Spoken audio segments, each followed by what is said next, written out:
You referenced Charlotte Mason, so I'm going to throw out a quote. She said, "Habits are to life as rails are to a train." And so when we talk about habits starting right in the earliest grades, habits of respect, responsibility, and obedience, for sure, the habits are very helpful and even kind of central to our pedagogy, especially in the early grades. But to say that habits are the point, or like saying rails are the point.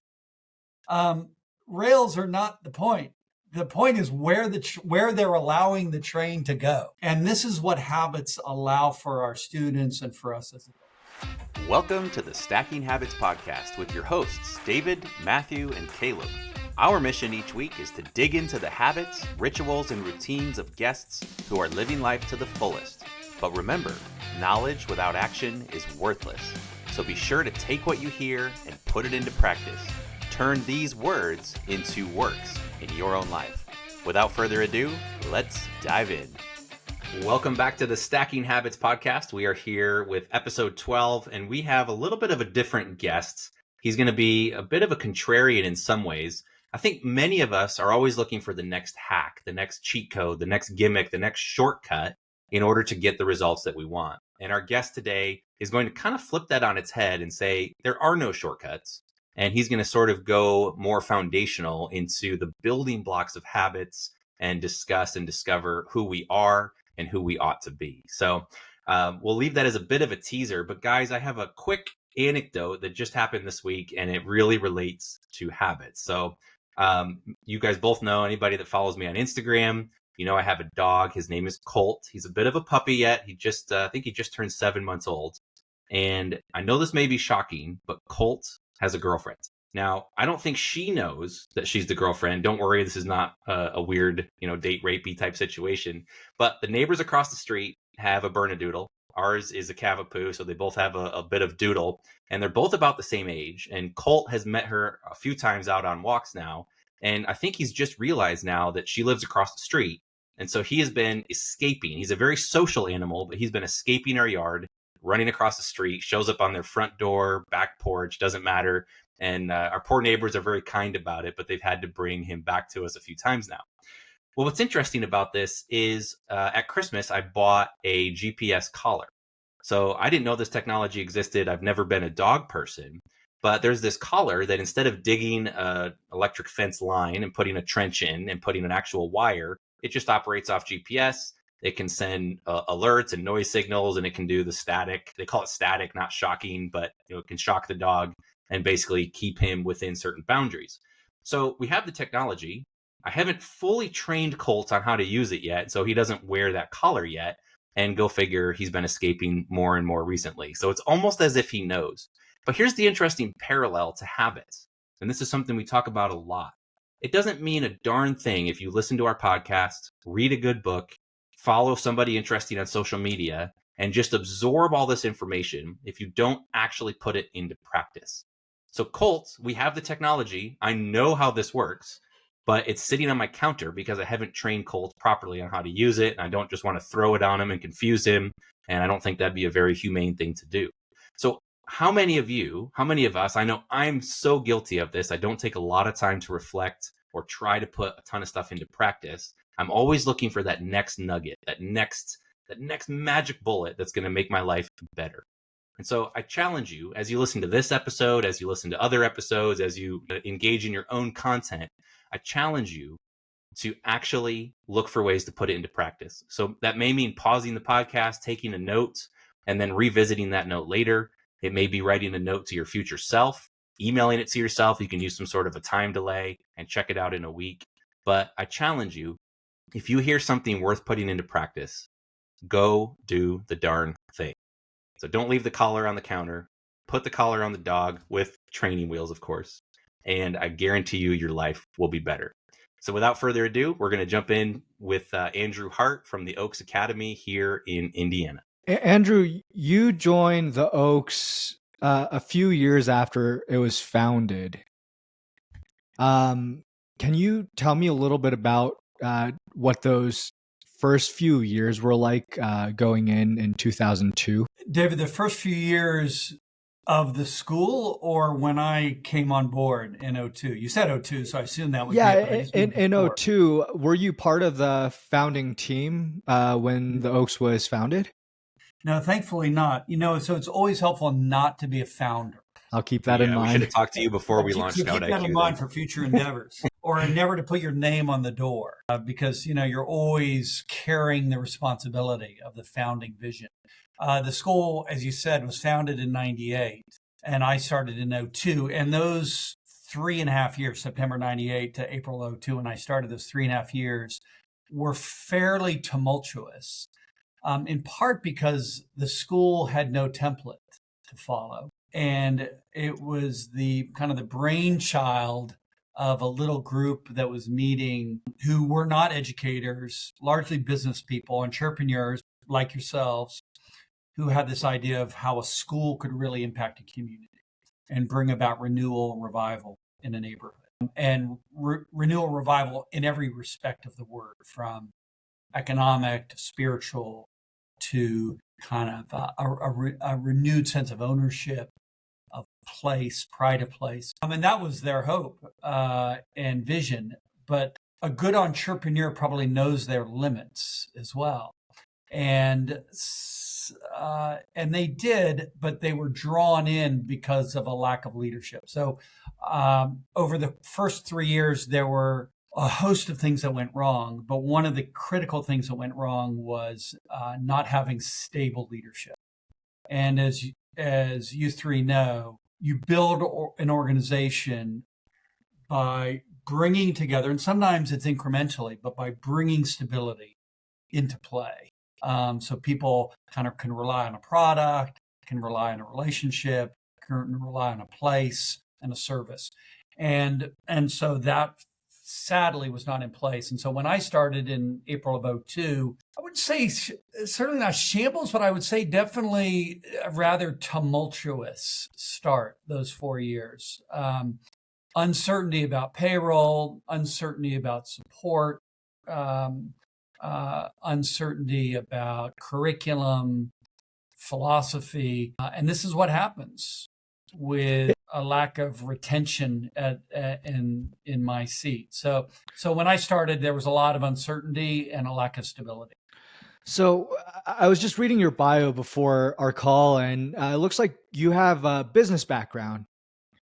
And the fact that I don't know who selected who, but the fact that you came in with more of a business background, I guess shows maybe or indicates where their priorities were.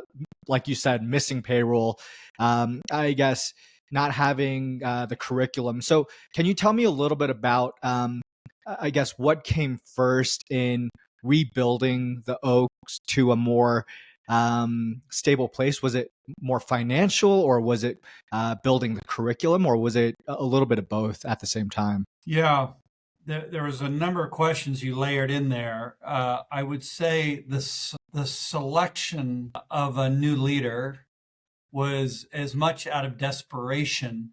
I don't know that there was a let's bring in someone with a business background in order to right the ship. I don't. It was more of a who would possibly step into this role, and so the fact is that I was volunteering for a couple of years. Within those first few years, I was a volunteer here, and I was a volunteer because my boss at my former employer told me to be a volunteer. So that's how I originally got involved. But when I got involved, I really caught the vision, and I really thought this is a place that is making a tremendous difference, and it really resonated with me personally, because those jobs which is kind of, I worked at the Eli Lilly and Company, great corporation, of course, a kind of a pillar of our local economy, even statewide economy here in Indiana. Have only greatest respect for the work that they're doing at Eli Lilly and Company, but it wasn't for me. And I'd come out of business school, I thought I need to make this work, but it felt increasingly like trying to cram myself into a role that just did not fit. And so when I was asked to volunteer here, I had some sneaking feeling that maybe this would be a part of my future. And it was like this quiet sort of whisper in, if you will, of sort of like, boy, to do this embedded with so much meaning is what really drew me in. So that was sort of how I got involved and how ultimately I was selected. It wasn't because they were looking for someone to kind of bring some order, bring some hard-headed business principles into play. It was more of who on earth would be called into this work / who would be desperate enough to do this kind of job. And I happen to be in the seat when the music stopped playing, if you will. And so I was chosen. Now, what brought the stability, David? I think that was your second question, right? Yeah. Because the school is definitely stable now. And I would say that you started to touch on some things there that are very true. When teachers are unsure that they'll be paid every other Friday, that clearly gives an insecurity and a sense of instability. And so for sure, there was an economic piece, but I would say as important, it's someone who is reliably showing up every morning, present, available to work through conflict, work through problems, be available, be present. That was critical. And then secondly, working towards having alignment across curriculum, philosophy, mission,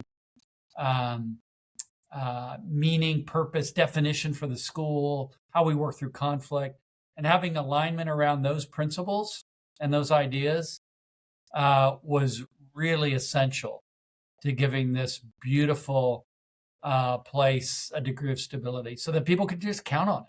And not only teachers and staff, faculty, but parents, students, donors, people in the community as well. Because it was let's say, tenuous, those first, and for certainly the first 4, but well into my tenure, where it just wasn't sure. In fact, my first day, it was a Wednesday, and I show up not really knowing exactly what to expect. You know, I'm this corporate guy, sort of starched shirt, blazer. They're looking at me like, what the heck? What on earth do you know about school? So how to sort of be a presence and build a credibility. You know, schools, as you can appreciate, are credentialed places, both by experience and by education. And I didn't have either. And but my first day there, a young man was shot in the alley right behind the school. And I would say if there had not been someone, didn't have to be me, but if there had not been someone present, just to steady the ship, meet with parents, meet with faculty, listen carefully, not come with answers necessarily, but just to be available, I think the school probably would have brought in a lot of water, if you envision it as a boat, and it might have sunk. Because you can imagine, I mean, we were founded in a rough neighborhood to begin with, but this is right outside the back door. It wasn't one of our students, but gave a jolt of fear to the school and the school community. So having someone present to kind of steady things, bail out the water, was very helpful. I'm sure you did a lot more than just being there, but you know, there's a saying that big part of the day is just showing up, right? One of the most important things is just showing up, regardless of what you do. Is just like being there is instrumental. Yeah, I think it's a Woody Allen quote, isn't it? About 90% of success is showing up. I embody that quote because that is a big part of it. Because that's having a leader who is reliably present is really important. At this stage, there's very little that I actually execute in my role. I'm largely a support figure, and that is about presence and about just, I think, giving those who I work with the confidence that they're supported in their roles. That's showing up. It is. Well, let's back up just a hair. So let's dive into what the Oaks is. So the Oaks Academy is, would you call it a charter school, private school? What's the technical No, not so charter schools would be a public school, publicly funded. We're in private. We would often say independent school, but we receive a considerable amount of funds from public sources from the state through voucher funds. So, as in Arizona, we are eligible for voucher funds, which subsidizes about a third of the cost of running the school at this stage. That's fantastic. And I did a little homework here, so I'm going to run through some numbers and kind of set the stage as we dive into habits, because some of our audience might be wondering, why do we have an educator here? Traditionally, we have psychologists or sleep experts or someone who's into fitness, and we dive into their habits that sort of lead to something in the personal development realm. And I'm really excited on where this conversation is going to take us, because it's going to take us a little bit different direction than we typically tend to go. So I'm very anticipatory of that. So the Oaks Academy has right around 1,000 students spread out over 3 campuses right in the Indianapolis area, so kind of the center of the state. So welcome. We got a fellow Hoosier on. A couple things in terms of the school. It's a little bit different. It's very diverse. I grew up in a small Christian school, and diversity for us was 3 refugee Sudanese students, and primarily everybody else was white because we were in West Michigan. Diversity means something to the Oaks. 40% Black, 40% white, 20% Hispanic, Asian, multicultural. So right off the gate, very different setting than maybe many of our listeners are even in. 25% high income, 25% middle, and 50% low income. Pulling off the website. And then a couple things in terms of how good it is. So I believe it only goes through 8th grade. Is that correct? Yeah, that's right. Yeah. So the graduation rate, high school graduation rate in Indiana is right around 88%. The Oaks graduation rate, and keep in mind, they don't take students all the way through high school. They push them into local high schools in their area. I believe that sits right at 99%. So whatever you're doing is working. In terms of test scores on iLearn tests, looks like historically you guys are in the top 2 to 3% of all schools across the state. So those are some really tremendous numbers. And I know that there's some good college enrollment rates as well. Typical enrollment rates in the US are actually slipping. They're in the 62 to 67% right. The Oaks, at least on the website, is pegged at 87%. So how'd we do on the research? Everything sound about right, Andrew? It does. Good work. Perfect. So whatever you're doing there is obviously working. And we did a pre-call, and actually my wife and I came down and met you and Nathan and some of your staff and got to tour the schools. And that was a pretty cool environment. My wife does homeschooling. And so anybody, if there's any homeschoolers in the audience, Charlotte Mason is a name that will kind of get your blood pressure going. But you guys are built off the Charlotte Mason principles. That's how we found you and got to come down and pick your brains and learn a little bit more about educating and try to improve what we're doing. But in our pre-call, I'm gonna use some of your words. Hopefully I recorded them properly. And this is going to sort of kick off why we have an educator and why we're talking about schools and habits with Mr. Hart here. So in the pre-call, you mentioned that habit formation is less about the utilitarian aim of developing skills or even a performance orientation. And it's much more about our relational life, which you said is all of life. So I'm tracking, that makes sense. But you kept kind of going after that same point. You said habit formation is not about personal development. And most of our listeners are going to go, wait a second, that's the whole reason to have habits. It's so that I can get better at something.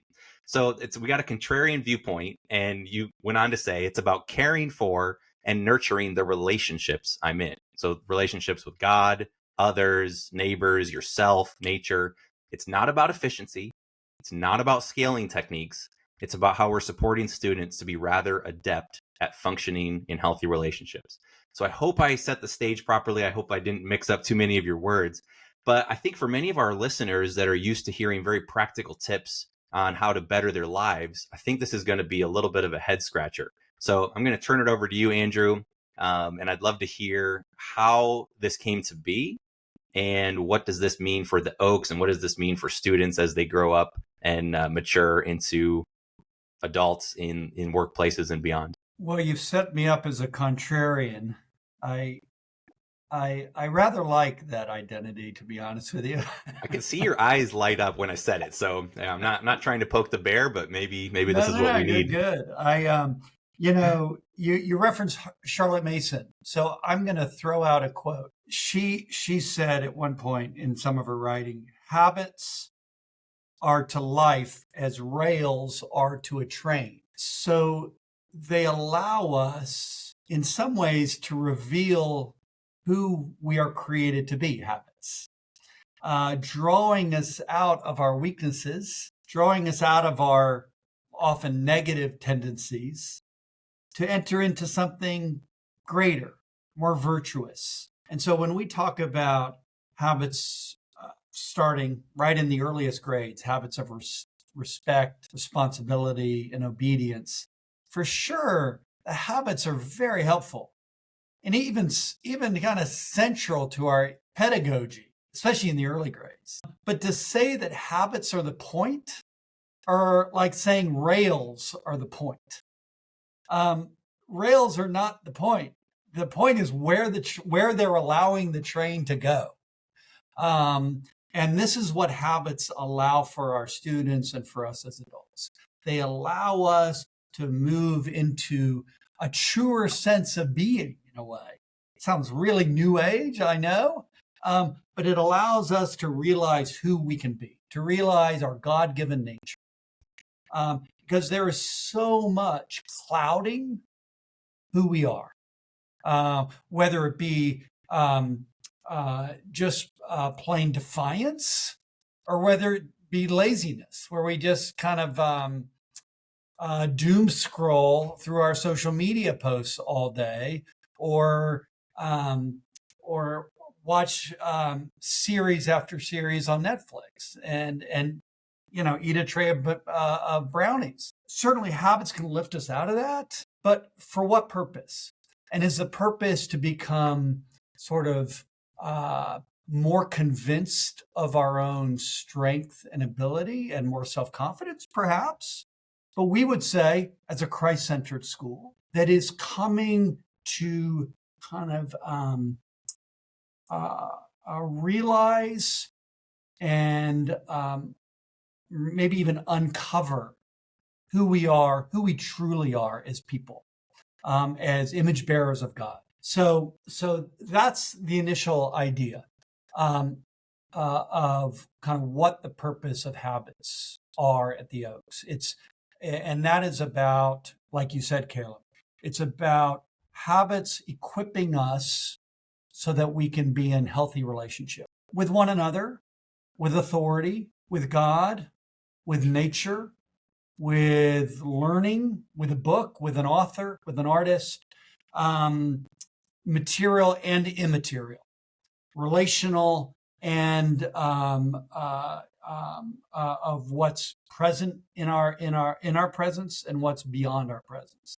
And so this is why we focus on habits. In fact, I wish, as maybe you do, wish I had a teacher, a parent who made this a focus of my own development, such that I would allow many of these things just to be humming kind of under the hood of my life, or I wouldn't have to worry about some of the most basic things that I have to worry about now, about being attentive, about listening to my wife, about, eating in a proper way, exercising.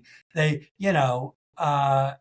wish that at an early age I had been trained in habit such that I would have healthier relationships throughout my life. So it sounds like one thing you're describing is this concept that we've talked about on the pod a little bit is going upstream. So if something's hampering you or hurting you and you kind of just go in and fix the symptom, then you haven't done yourself a real service, because if the root is still broken, then that symptom is going to show up again. So what you want to do is go upstream. So what I heard you saying was, I wish I had these habits formed when I was a kid, And so that I would now have better systems in place or a better understanding of myself in place so that the natural things like sleep and eating properly and listening to my wife, those would fall into place. So I've got a list here in front of me. We'll link to it in the show notes. It's the Oaks habit. So there's 12 habits listed here. I'll just mention a few: integrity, reflection, self-control, service, perseverance, thoroughness, etc. But my question is, none of these mention diet or nutrition or getting stronger. So in terms of going upstream, it sounds like you've done that. How did you, as an individual or as a school, or where did these come from? And how did you distill all of habits down into 12 building blocks, if you want to refer to them that way? Well, we were given these habits largely based on research, both neuro research and educational research of those who've come before. We have added to them and we've prioritized them by grade and by what's age appropriate. And so we add essentially 3 in each segment of a child's experience at the Oaks. The key thing with habit formation at the Oaks is that it's aligned both language and practice in every class, in every grade, in essentially every experience. So there's the acknowledgement among our faculty and staff that habit formation is happening everywhere here. It happens when we walk down to the hallways in the morning and sing a song of worship. We're forming a habit on how they conduct themselves in walking, how they are holding themselves, whether it's their body and their movement, or even their own heart and their own desires in this time of worship. Habit happens when a teacher picks up trash around the classroom and the students notice. Habits are formed largely through imitation. And so all of our teachers know that they're being watched all the time. Habit formation is set in the manner that our front desk answered the phone and convey a greeting to a parent. It sets a habit and an atmosphere for our school. And people begin to not only imitate, but emulate what they see around them, and it becomes automatic. This is, at the Oaks, this is how we treat people because we see it being modeled around us. And I'm not sure exactly what you mean by working upstream, but that is everything there. Everything is done intentionally. And at least that's what we're hoping, is that there's an intentionality around how we're modeling, because imitation is the most powerful way of forming habits, and then what we're expecting, holding students to these high standards, which also, of course, is an incentivizing notion for forming habits. And so that is some of the very kind of the building blocks for us beyond identifying the 12 of how those are actually put into motion. That's great. You almost gave a 3-part sermon there, and it's what we kind of where we've decided to take the podcast as well. We are looking for, our criteria is intentional guests who have implemented some sort of habit, routine, ritual, something into their life, and that is allowing them to have some sort of an impact, either for themselves, hopefully for the world. It may be in their organization. So it's intentional people doing things, habits, that have an impact. And so you literally just laid out our framework as far as what we've set it up for when we go and try and find guests and carry on conversations. Now, habits, correct me if I'm wrong, were not there at the beginning of the school in 1998. Is that correct? Not in an obvious form, I think that, and not as consistently throughout the school. So walk us through where they came from. You mentioned there was some research you had done and neuroscientists and everything else. Did you find another school that was doing something similar? Did you find another business with your business background that was doing something similar? Where was the origin, if you can recall? Yeah, we sent a bunch of teachers to a school in Fredericksburg, Texas called Ambleside. This is a school that is kind of purely Charlotte Mason. And Charlotte Mason, there's nothing really, I mean, she's a wonderful, insightful Victorian era English educator. And she brought tremendous insight into childhood development and education. But But, much of these ideas that she brought forward into kind of K or even pre-K through teenage adolescent education were not so much new insights as more rediscoveries. I mean, as you are having this podcast, you've talked to people, I'm sure, that have talked about the kind of the Socratic insight of habit and the powerful leveraging effect of habit. And there's a growing body of literature, both popular literature and research literature, on habit formation and the importance of habit formation, from kind of atomic habits to others that I don't even know the title. There you go. Yeah, very much. And so that there's a growing body of understanding and appreciation for the benefit that a focus on habits can have on our so-called performance. And so we kind of discovered some of the language and some of the practice through our work with Ambleside and Bill and Mary Ellen St. Cyr, who were dear friends, who kind of lead some of this work in advancing Charlotte Mason's philosophy. But for us, it's all well and good in a school to land upon a very thoughtful philosophy. For us, the essential piece in it, shaping a culture and shaping expectations of all involved, is that it would be consistently adopted and aligned every class, every grade, every experience, both language and practice. And early on in my tenure, we decided to do that.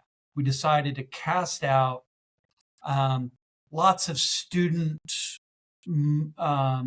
behavioral practices, which you're probably, if you have kids in school, you're familiar with sticker charts and marble jars and peg charts, that kids are moving up and down peg charts and so on. We felt that this was in some ways hijacking our students' love of learning, because it was a manipulation of their emotions, and it was ruining their sense of why I do what I do. Why I do what we didn't want our students to conclude is, I do what I do in order to have a pizza, or I behave and follow my teacher's directions in order to add another marble to the jar so that I'll get a prize or a star or whatever. We thought that this just cheapens the overall experience of a child's education. And so we pulled all of that out, and it was very much a part of an Oaks experience up until that point. We pulled all of that out and replaced it with an intrinsic kind of or a value system that was based on intrinsic motivation. Let's train our students to be attentive and responsible and reverent and punctual and thorough, and not reward them for doing so. Let's train them to do it and help them see the benefit in their own learning, in their own relationships. And that actually, over the last 20 years, is exactly what's happened. And Andrew, when you made the decision as a school to implement this and kind of throw out the old methodology, did you do that in the midweek? I'm guessing you did that over a summer and kind of kicked off the next year. Well, yeah. I mean, that's over several years, actually. Okay. Because it is like when we hire someone else in, oftentimes we have to kind of detox them from their training, a teacher, or which is often where teacher colleges, this is what they're trained in doing, is training using these kind of emotionally manipulative means. And oftentimes teachers just don't want to have any part of it. They're like, this is such a critical and essential part of how I manage a classroom. Without it, I can't survive. Because it is very effective short term, but it doesn't affect kind of a child's desires and what they really love. What they end up loving is a lollipop rather than whatever we're learning, whatever we're giving ourselves to, whether it's a nature study or whether it's a math formula or a science experiment or whatever. And that's what we really want them to fall in love with, and not the kind of reward.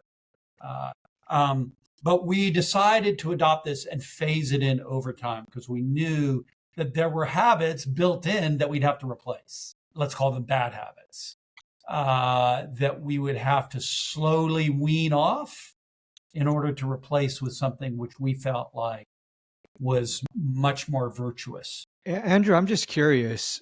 I remember when I was a kid, and I've got a niece and nephew myself, and if I asked them, would you rather have a lollipop right now or 5 later, they'd say, I want one right now. And I think a lot of the methods that you were just talking about, the marble jar, the starboard, I mean, those are all things that I remember from childhood.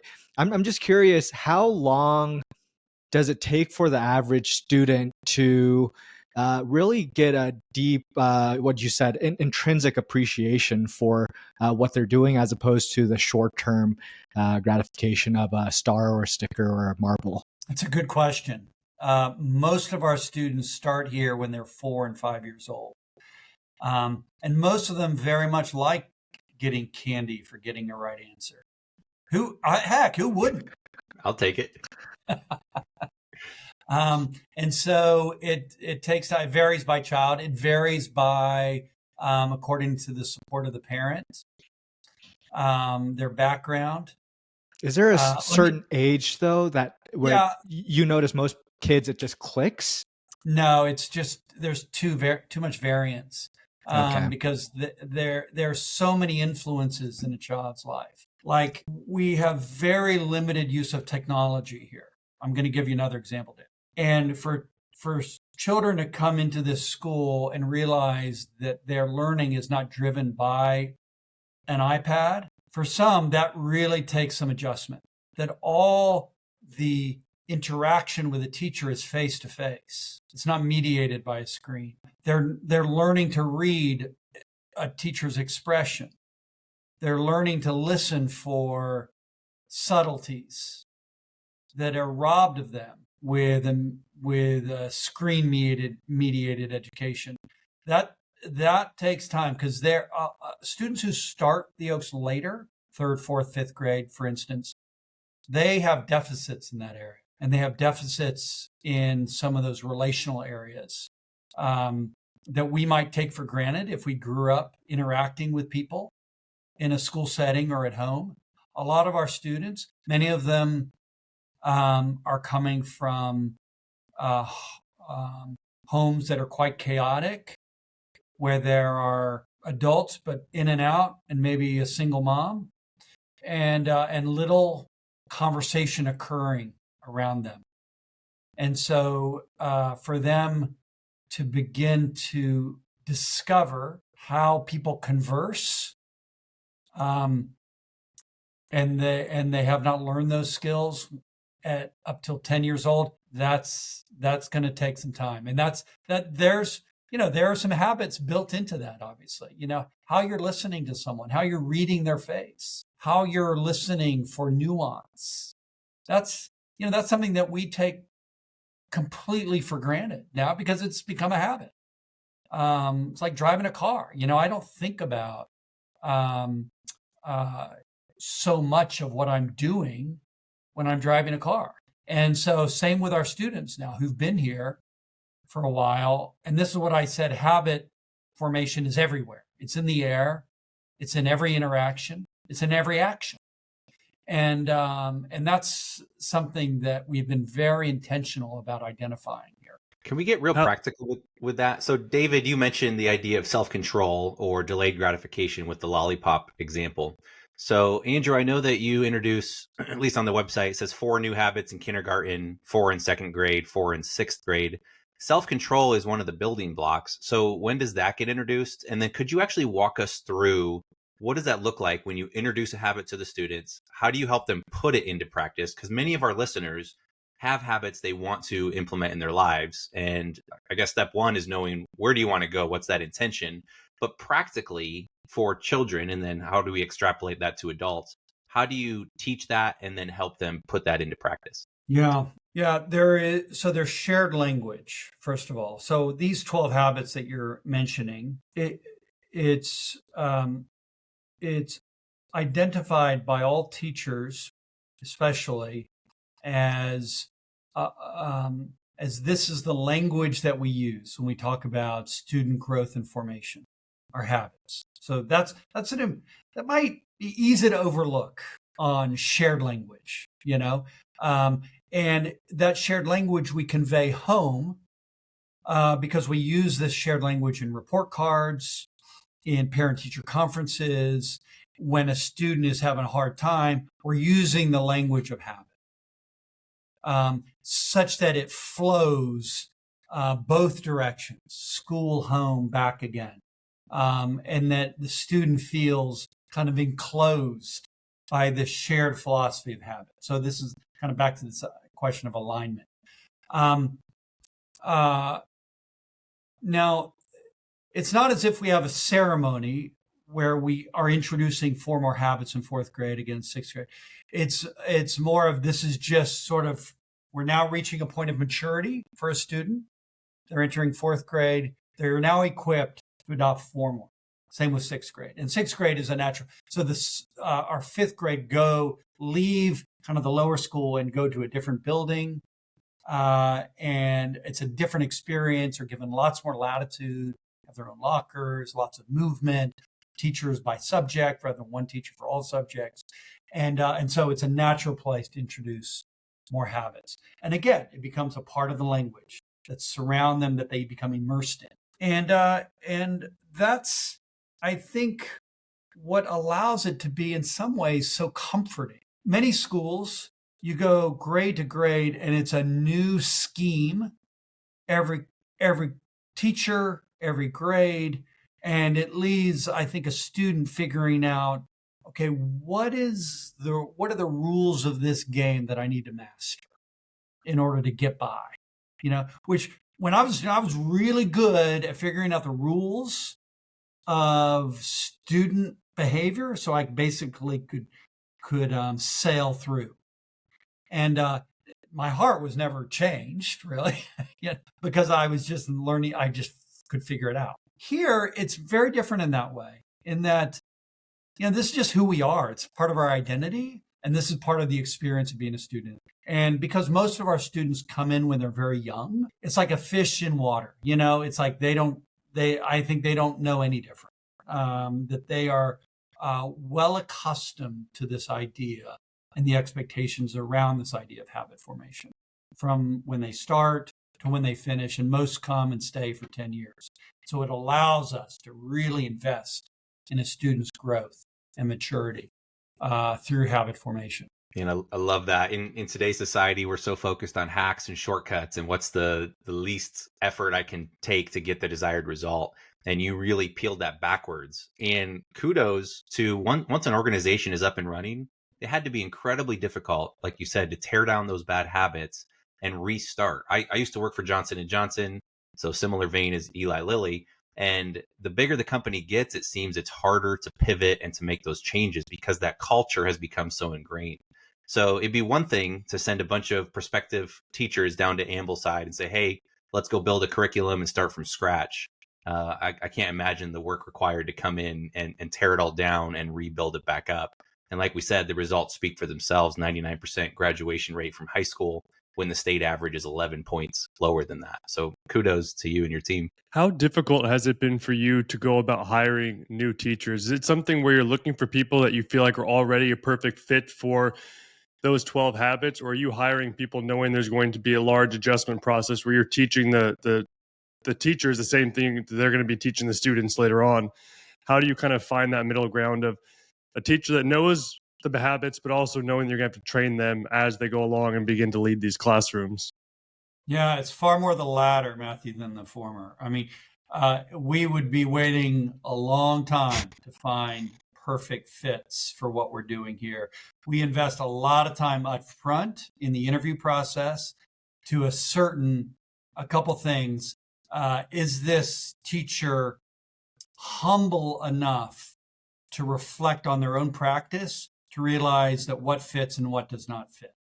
And that does require a degree of humility on the part of a teacher and maturity. And that doesn't mean they're older. They could be right out of college with just, a year or so under their belt. Or it could mean, and actually these are often harder teachers to come on board here, someone with 20, 25 years of experience, because they have a lot more to undo. For us, it's a little bit of kind of an in-between. Many of our teachers are teachers who worked for several years in a school system, left to start a family, and then want to come back to teaching. But they've realized a lot in having their own children about what is really consistent, what form of education, philosophy of education is consistent with a child's nature.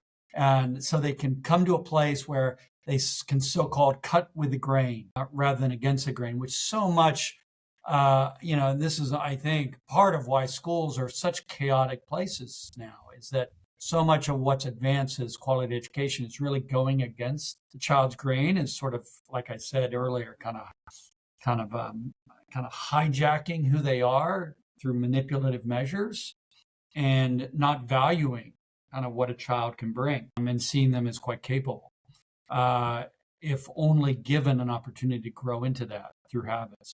So that's a long answer to your short question, but the hiring process is very challenging for us. We devote an enormous amount of time to selection, many hours, reference checks, observations, have them come in. I mean, one of the interesting, most effective strategies for us in identifying a candidate is have them come and spend a day with us, not with any responsibilities, just to observe, and then to interview them for an hour after they observe and ask what they saw.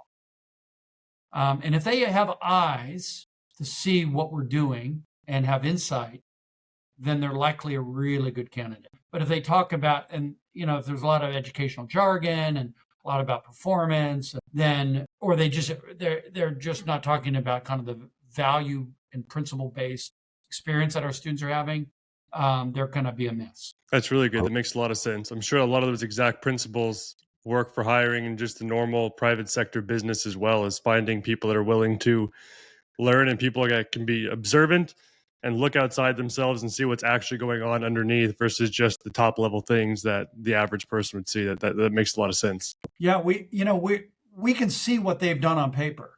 So we're not really interested in that. We're interested in seeing if what they see here really resonates with who they are. And that's what we spend all the time exploring with them. And that takes time, obviously, because interviews are entirely artificial context, right? It's a big fake. I mean, that's what they're spending all their time trying to fake us out in a way, and give us some sheen of an impression. And we want to cut right through that. Have them come in. Okay, tell me, what did you see? Okay, what else did you see? What else? What else? What else? And just pound away. And sometimes I'm frankly rude about it because I want to get them sort of off their little, carefully manicured, coiffed sort of impression and sort of break through it, so I really understand what it is that's motivating, what it is that's really driving them to be sitting in that interview. And it takes time. It's never done in one interview, or even two or three. Well, it seems like an echo of the same principle you're teaching the students, is that we're not trying to just score well on a test or move the peg up the pegboard. We're really trying to shape your character and who you are, and that shows up in relationships. And the same way, when someone comes in interviews, it's not about, do you look good on paper and can you play the game just well enough to say the right thing so that we hire you? You actually, heaven forbid, want to see who they are. And I think the world would be in a better place if we did that. And if I had to sum it up, I would probably say, in terms of what I've picked up personally. So if you were sitting across from me right now going, what did you see? What did you hear? My assessment of this interview is there are no shortcuts. Habits are not just some sort of a trick or a hack or some way to get what you want, they are essentially an essence of who you are. And there's no way to just fake that and say the right thing and then magically have the perfect life. You just have to keep developing it. So that's my assessment. I don't know if that would be good enough to get the job down there, but there are no shortcuts. Andrew, I want to be respectful of your time. I know you have teacher in service today and you're playing hooky. You've been kind enough to lend us some time. Is there any last words that you would like to leave with our listeners before we let you get back to it? It's interesting, Keb, your comment, that's an insightful comment. And it reminds me of something Jesus said to his followers when they said, what is the work of God? So you'd think, it's just kind of these things that you can get done, do this, do that, feed, care for orphans, care for widows, feed the poor. But that's not what he said. He said, the work of God is this. And most people forget this. The work of God is this, to believe in the one whom he has sent. And that is work. And it's similar with here. It's hard work because it's about showing up like we talked about up front. It's about being present. It's about often putting agendas aside and being patient and allowing students often to grow at their own rate and not according to whatever progress monitoring chart that we're trying to put in front of them. And habit formation, it's just like building muscle mass. You can hack it. A shot of steroids will do, but for true, authentic growth, it is going to require work and toil and presence and discipline. And so this is and frankly faith. And so this is kind of what grounds us here at the Oak. Well, with that, we will wind things down. Thanks again so much, Andrew, and be sure to tune in again next week.